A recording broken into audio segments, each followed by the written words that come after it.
alam semesta bertasbih, kecuali dua makhluk asaqalain, jin dan manusia, yang kadang-kadang lupa bertasbih. Dan inilah matahari. Lihat matahari. Tadi saya kata bintang dilahirkan dengan warna putih, seperti kanak-kanak yang dilahirkan seperti kain putih. Kemudian apabila bintang sudah lama besar, dia menjadi biru, warnanya menjadi biru, tak nampak dengan mata tetapi dengan spektrometer. Kemudian bila dia sudah tua, dia sudah jadi kuning. Kuning maksudnya dia sudah betul-betul tua. Tetapi bila dia sudah hampir mati, warnanya merah. Bila lepas merah, dia akan pecah, hancur, musnah. Wasyamsu kuwirat wa izal kawakibun tasarat. Apabila matahari pecah, hilang warna. Apabila matahari dipadamkan apinya, apabila seluruh planet akan jatuh bertaburan. Dan kata saintis, matahari akan pecah bila masa. Selalunya bila warna merah, dia akan pecah. Sekarang warna matahari merah, bila masa dia boleh pecah. Mereka sedang tunggu masa dia pecah. Iza syamsu kuwirat wa izal kawakibun tasarat. Inilah yang kita mengkaji dengan ulul albab. Semakin kita kaji, semakin dekat dengan ilahi. Tetapi mereka mengkaji, semakin kaji makin jauh. Dan inilah untuk kita, golongan kita, anak-anak muda, mengkaji dengan hati di sini, bukan mengkaji dengan ilmu pengetahuan semata-mata. Takdir ilahi sukar diduga. Matahari mengeluarkan cahaya yang cukup kuat. Setiap saat dia membakar dirinya, berjuta bilion tan gas hidrogen dan helium untuk memberikan kita cahaya secara percuma. Dan matahari kita akan terbakar sepatutnya, tetapi tidak. Rupa-rupanya Allah memberi lindungan kepada bumi cukup hebat, tak dapat didekati oleh cahaya matahari. Dan cahaya matahari yang masuk, dia akan melencong, yang sampai kepada kita sedikit saja cahaya yang kita panas sekarang ni, sedikit saja cahaya matahari yang dilindungi oleh elektromagnetik wave yang keluar daripada bumi, entah daripada mana. Mereka kata dia keluar daripada bumi, tetapi kenapa dia keluar tak dapat dijawab. Sebab kenapa akan berakhir dengan ilahi. Dan bumi mengeluarkan pancaran seperti itu, menyebabkan dia terselamat daripada matahari. Matahari pula, dia memancarkan cahayanya besar saja, tetapi setiap yang terbakar akan habis bahan api. Matahari akan habis bahan apinya. Tak kira sebesar mana dia, apabila kita bakar setiap hari, dia untuk memberikan cahaya kita secara percuma, dia akan membakar dirinya sehingga dia habis, pecah, hancur. Iza syamsu kuwirat. Mereka kata dia akan habis bahan api. Al-Quran kata iza syamsu kuwirat. Sama. Dan untuk memberikan cahaya kepada parti tersebut percuma, dia terpaksa mengembarkan diri dia. Dan dia, kalaulah kita ditakdirkan untuk membayar bil kepada tenaga matahari, seluruh harta kita dan semua bumi tak cukup untuk membayar 1 jam cahaya yang diberikan. Tak perlu bayar berapa. Kalau nak bayar pun sebutlah dengan hati yang ikhlas, Alhamdulillah, itu saja bayaran. Sebut Alhamdulillah, kita sama-sama Alhamdulillah, itu saja bayarannya. Tak perlu kita bayar bil seperti kita bayar bil tenaga listrik, tenaga nasional. Hanya Alhamdulillah sekali-sekala, itu berkalengan.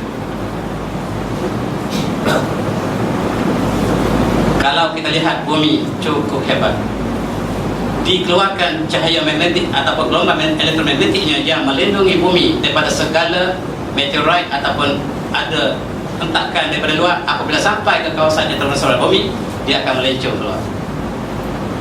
Mereka melihat separuh bulan, satu batu meteorit yang datang untuk menuju kepada bumi.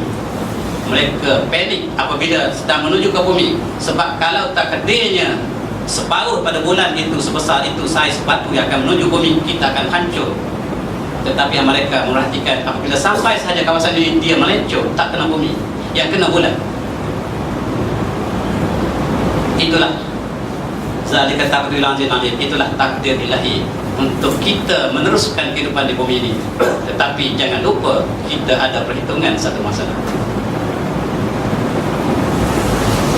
Ini kita rupa-rupanya berada dalam satu benda yang disebut sebagai milk dalam galaksi, dan kita, matahari berada di hujung galaksi,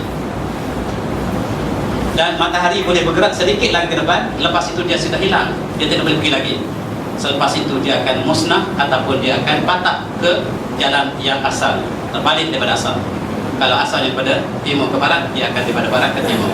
Itu menunjukkan masanya sudah hampir untuk seluruh struktur ini musnah. Kata mereka, begitu juga kata hadis. Dalam satu hadis mengatakan matahari satu masa menjelang kiamat juga akan naik pada barat. Itu tandanya sudah hampir sangat kemusnahan. Tetapi kita lihat seluruh struktur ini dia bergerak dengan begitu cantik. Dia bergerak daripada kanan ke kiri, anti-clockwise. Di tengah-tengahnya kita panggil black holes. Entah apa benda black holes kita tak tahu, tetapi ialah satu maksud yang cukup besar dan dia tidak dapat dilihat. Di sini kita lihat putih, tetapi mereka panggil black holes, rupanya putih, tetapi kedahsyatannya apabila ada sahaja bintang yang datang, dia akan sedut masuk dalam perut dia, akan hilang sama sekali. Oleh sebab itu black hole bukan ada di bumi. Kalau ada di bumi sudah lama bumi telah musnah. Kapal terbang tak masuk black hole. Jangan percaya. Kalau black hole ada di bumi, seluruh bumi akan ditelan. Cuba lihat cara dia berputar seluruh galaksi. Dan kita lihat bagaimana tsunami datang dalam bentuk yang sama. Sama seperti langit berputar, begitulah tsunami datang daripada kanan ke kiri. Inilah menunjukkan dia datang daripada sumber yang sama, daripada Allah Subhanahu Wa Taala. Sama ada yang indah ataupun yang berlaku bencana seperti ini datang daripada sumber yang sama. Ini ialah typhoon ataupun taufan yang melanda Florida, juga datang daripada bentuk yang sama, kiri ke kanan. Dan kita lihat galaksi berputar dalam bentuk yang sama, seperti umat Islam berputar mengelilingi Kaabah. Kaabah kita berputar daripada kanan ke kiri. Kita letakkan bahu kita ke sebelah kiri kepada Kaabah dan kita melalui anti-clockwise. Anti-clockwise itulah sunnatullah.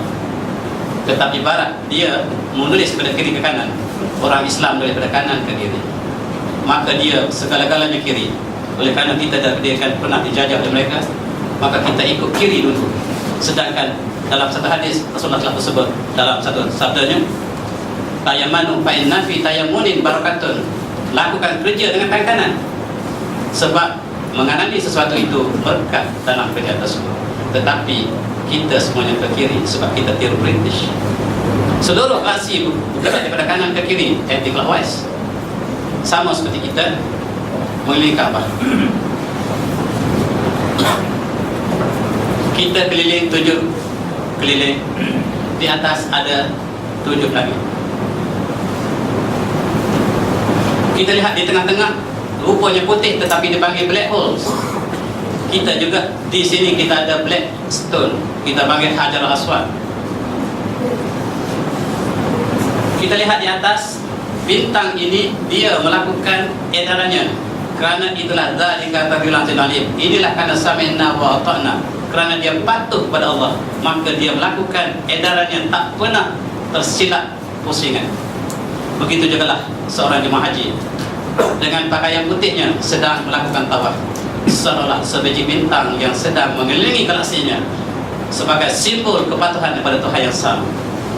Inilah ajaran ataupun pengajaran daripada ulul albab. Semakin kita melihat, kita lihat daripada yang sama, kita lihat bintang cakrawala sama seperti Kaabah, menunjukkan dia datang daripada sumber yang sama, daripada Allah, Tuhan yang satu. Dan qul huwallahu ahad itu lebih dekat dirasai oleh pelajar sains daripada kita belajar barangkali dengan sifat 20 tahun belajar. Dan kita rasa esa itu, wahdaniyah itu lebih rapat kita lihat dalam keadaan perkara yang berlaku dalam alam semesta daripada kita lihat dari sekejap barangkali.